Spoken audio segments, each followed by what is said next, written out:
Šodien ciemos studijā esam aicinājuši SIA Conventus attīstības direktoru Agri Raciborski. Cik man ir zināms, uzņēmums Conventus darbojas vairākās sfērās. Kādas tās būtu? Tātad nodarbojamies mēs ar parādu piedziņu, ko daudz dara. Tad tā unikālā daļa mums ir Ultrupe LV, kas nodarbojas ar izpārdošanu, atgūšanu, atrašanu mantu.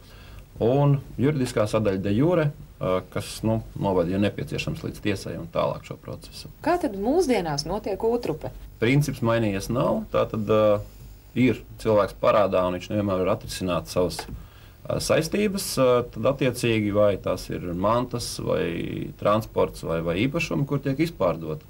Un izpārdoti ātrā veidā no vienas puses, no otras puses par izdevīgāko cenu. Jūsu uzņēmums darbojas vairākās sfērās un tā skaitā arī parādu piedziņa. Mūsu atšķirība lielākā ir inspektoru tīkls Latvijā, kas darbojās pa savu reģionu, tātad viņš pazīst vairāk vai mazāk šos cilvēkus, kas dzīvo, un reāli apseko, atrod cilvēku. Parādnieks var saprast situācijas nopietnību, ja, pirmkārt jau.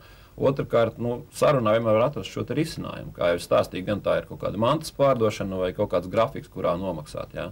Jo problēma jau liekas lielāka un lielāka, tad, ja tu nezini, ja, ko darīt tālāk. Ja. Un bieži vien tā ir, ka parādnieks nezina, kad mēs parādām šos ceļus, kā to risināt.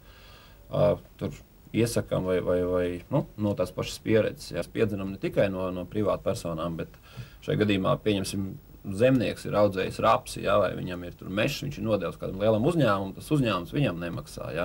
Šajā gadījumā mums pat ir prieks, teiksim, ka varbūt šis zemnieks ir vēl kādam parādā, bet mēs palīdzam viņam atgūt šo viņa lielo parādu no uzņēmuma, un viņš mierīgi nosaka savas saistības tālāk. Ja.